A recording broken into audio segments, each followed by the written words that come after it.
dirahmati Allah sekalian, saya menyeru kepada diri saya dan tuan-tuan sekalian, marilah kita bertakwa kepada Allah Subhanahu wa taala dengan sebenar-benarnya.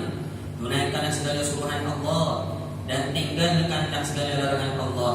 Mudah-mudahan kita berjaya di dunia dan di akhirat. Hadirin sidang Jumaat yang dirahmati Allah sekalian, sesuatu yang membangkit kemarahan umat Islam hari ini adalah sikap beberapa orang di dalam masyarakat kita yang tidak peduli dengan kesucian agama Islam dan kemuliaan baginda Nabi Muhammad sallallahu alaihi wasallam. Tersebar baru-baru ini bagaimana agama Islam dipersenda dengan jenaka dan komedi. Muncul pula orang Islam yang sanggup menghina Nabi terakhir, makhluk mulia Nabi Muhammad sallallahu alaihi wasallam.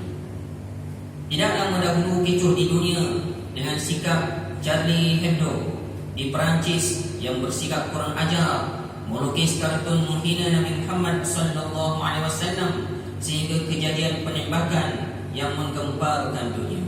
Dengan mukadimah ini, mimbar hari ini akan memperkatakan tentang jangan hina Islam dan Nabi Muhammad sallallahu alaihi wasallam.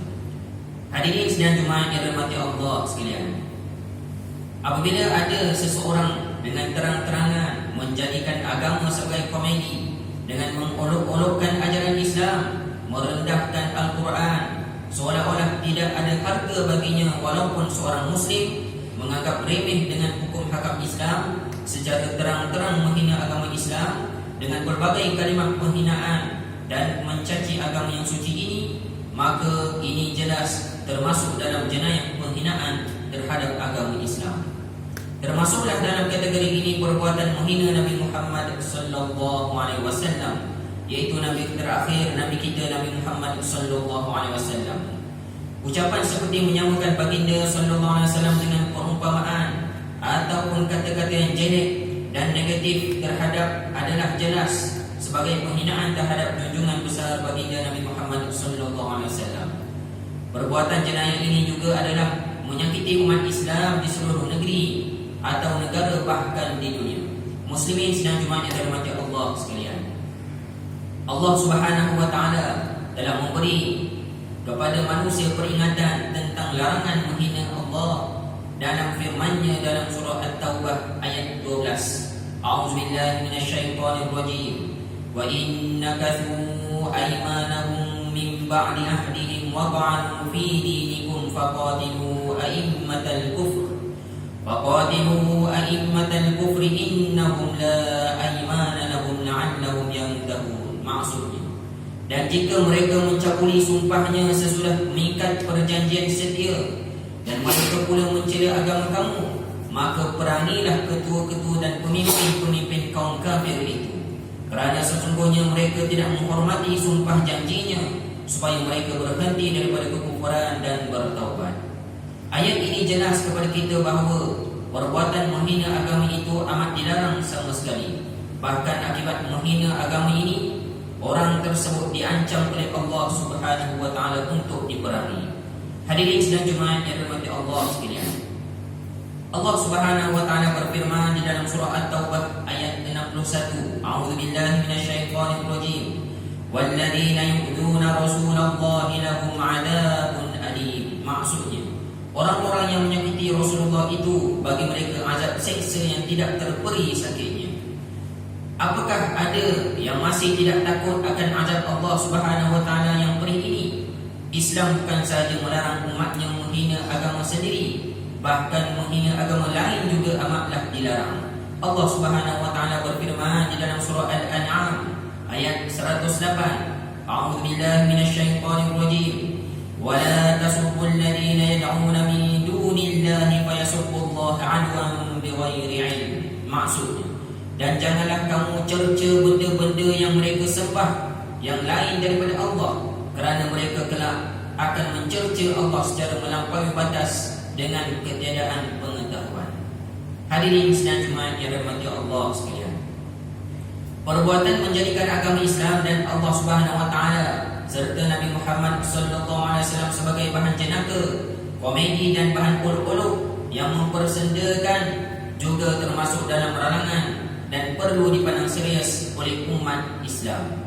Bahkan termasuk juga perbuatan mempersendakan ayat-ayat suci Al-Quran dan membuatkan seolah-olah ia bukan kalam Allah yang mulia, merupakan satu jenayah juga. Firman Allah Subhanahu wa taala melalui surah At-Taubah ayat 65, A'udzubillahi minasyaitonir rajim. Wala in sa'altahum la yaqulunna innama kunna naqulu wa nal'ab. Qul abillahi wa ayatihi wa rasulihi kuntum tastahzi'un. Maksudnya, dan jika engkau bertanya kepada mereka tentang ejekan-ejekan itu, tentulah mereka akan menjawab, sesungguhnya kami hanyalah berbual dan bermain-main. Katakanlah, patutkah nama Allah dan ayat-ayat Allah serta Rasulnya kamu memperolok-olokkan dan mengejeknya? Ayat ini jelas menunjukkan larangan mempersendakan agama yang mulia ini. Perbuatan berkomedi dengan hukum hakam Islam, ayat-ayat Al-Quran yang dihafal, serta meremehkan perintah Allah Subhanahu wa taala adalah jelas perbuatan itu benar-benar menghina agama Islam. Bahkan Al-Imam Al-Qadhi Iyad, seorang ulama besar pada kurun 6 Hijrah, menukilkan melalui kitab Asy-Syifa bi Ta'rifi Huququl Mustafa, apa-apa bentuk ucapan ataupun perbuatan terdapat cacian, merendahkan atau mengaibkan kesucian diri baginda Nabi Muhammad SAW atau nasabnya, agamanya, sifatnya atau apa-apa yang berkaitan dengannya, maka perbuatan itu dapat menyebabkan pelakunya gugur iman. Maka berhati-hatilah dengan kata-kata dan perbuatan kita, wahai umat Islam. Hadirin sekalian, justru perbuatan durjana ini adalah termasuk dalam jenayah menurut enakmen jenayah syariah Selangor tahun 1965, Seksyen 10, tentang menghina atau menyebabkan dipandang hina agama Islam, menyatakan sebagai berikut. Mana-mana orang yang dengan perkataan yang dapat didengar atau dibaca atau dengan lukisan, tanda atau bentuk lain gambaran yang nampak atau yang dapat dilihat atau dengan apa-apa cara lain, yang pertama menghina agama Islam atau menyebabkan agama Islam dipandang hina. Yang kedua, mempersendakan, mengajuk-ajukkan atau mencemuh amalan atau upacara yang berhubungan dengan agama Islam, atau mempersendakan atau menyebabkan dipandang hina mana-mana undang-undang yang sedang berkuat kuasa di negeri ini yang berhubungan dengan agama Islam, adalah melakukan suatu kesalahan dan apabila disabit boleh didenda tidak melebihi RM5,000 atau dipenjarakan selama tempoh tidak melebihi 3 tahun ataupun kedua-duanya. Seksyen 9 pula menyatakan mana-mana orang yang dengan kata-katanya atau perbuatannya mempersendakan, menghina, mencemuh atau menyebabkan dipandang hina ayat-ayat Al-Quran dan hadis adalah melakukan suatu kesalahan dan apabila disabit boleh didenda tidak melebihi RM5,000 atau dipenjarakan selama tempoh tidak melebihi 3 tahun ataupun kedua-duanya. Oleh itu, perlulah kita berhati-hati dengan segala ucapan ataupun kalam kita agar tidak mengeluarkan apa-apa gurauan yang tidak menjaga sensitiviti agama. Sidang Jumaat yang dirahmati Allah sekalian, berdasarkan hukum syarak dan perundangan negeri Selangor ini, khatib ingin menegaskan kepada segenap rakyat Selangor agar sentiasa menghormati hukum syarak, keputusan fatwa dan undang-undang yang diwartakan di negeri ini. Mimbar juga mengingatkan kepada segenap hadirin yang dimuliakan agar sentiasa bertindak mengikut undang-undang.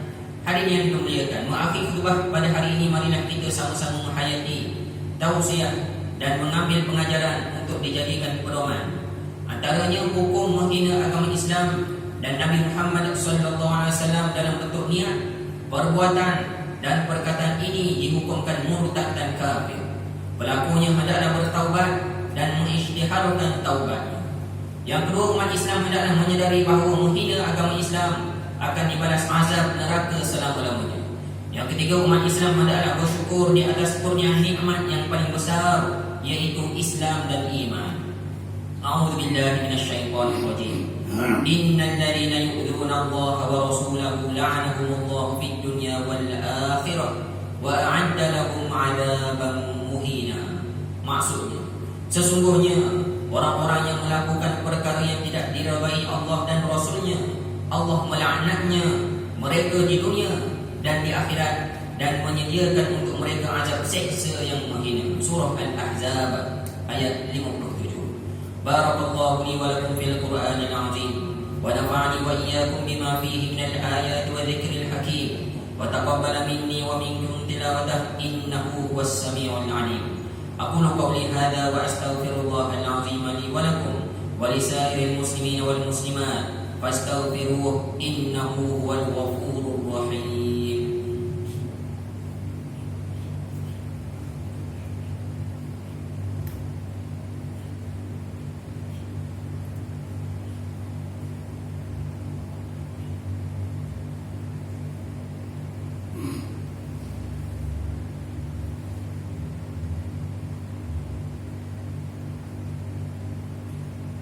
الحمد لله الذي جعلنا من المسلمين ورزقنا من الطيبات.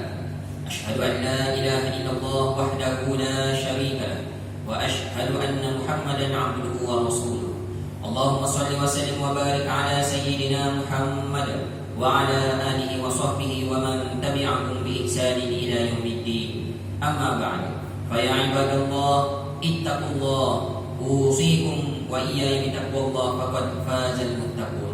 Hadirin sidang Jumat yang dirahmati Allah sekalian, marilah sama-sama kita bertakwa kepada Allah Subhanahu wa taala dengan melakukan ketaatan kepada Allah dan menjauhkan diri daripada perbuatan keji dan maksiat. Dan marilah sama-sama kita memperbanyakkan salawat dan salam ke atas baginda Nabi Muhammad sallallahu alaihi wasallam, kerana Allah telah berfirman, "Innallaha wa malaikatahu yusholluna 'alan nabi, ya ayyuhalladzina amanu shallu 'alaihi wa sallimu taslima." Allahumma shalli wa sallim ala sayyidina Muhammad wa ala alihi wa ashabihi ajma'in. Allahumma ighfir lil muslimina wal muslimat wal mu'minina wal mu'minat al ahya'i minhum wal amwat innaka sami'un qaribun mujibud da'wat wa ya qadiyal hajat.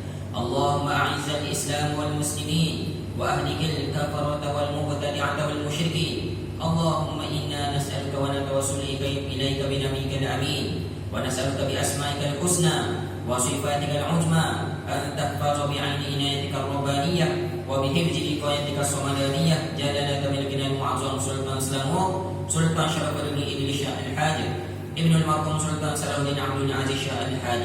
Allahumma alim al-'auna wal hidayata wat tawfiq was sihhata was salamata minka لولي عهد الإسلام ونبو عبد الشيخ سلطان شرف الدين إدريس شاه الحاج في أمن وصلاح وعافية بمنك وكرمك يا ذا الجلال والإكرام.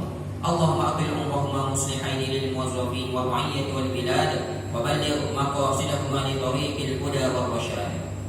Ya Allah, kurniakanlah petunjuk kepada kami untuk mendirikan solat fardu 5 waktu secara berjamaah, menunaikan zakat mulai lembaga zakat Selangor, mewakafkan harta melalui perbadan wakaf Selangor, dan menginfakkan harta pada jalan-jalan yang Engkau ridai ya Allah. Ya Allah, kurniakanlah kepada kami rezeki yang halal lagi barakah. Jauhkanlah kami daripada perbuatan rasuah dan salah guna kuasa, kerana ini adalah suatu pengkhianatan kepada amanah yang diberikan. Allahumma ya dafi'an bala irfa'anna hadzal waba wal bala wal marad wasyada'id wal mihan bi lutfika ya latif innaka ala kulli syai'in qadir wa bil ijabati jadir. Rabbana hab lana min azwajina wa dhurriyyatina qurrata a'yunin waj'alna lil muttaqina imama. Rabbana atina fid dunya hasanah wa fil akhirati hasanatan wa qina adzaban nar. Ibadallah, innallaha ya'muru bil 'adli wal ihsan wa ita'i dzil qurba wa yanha 'anil fahsya'i wal munkari wal baghi ya'izukum la'allakum tadhakkarun. Fadhkurullaha al-'azima yadhkurkum washkuruhu ala ni'amihi yazidkum was'aluhu min fadlihi yu'tikum wa la dhikrullahi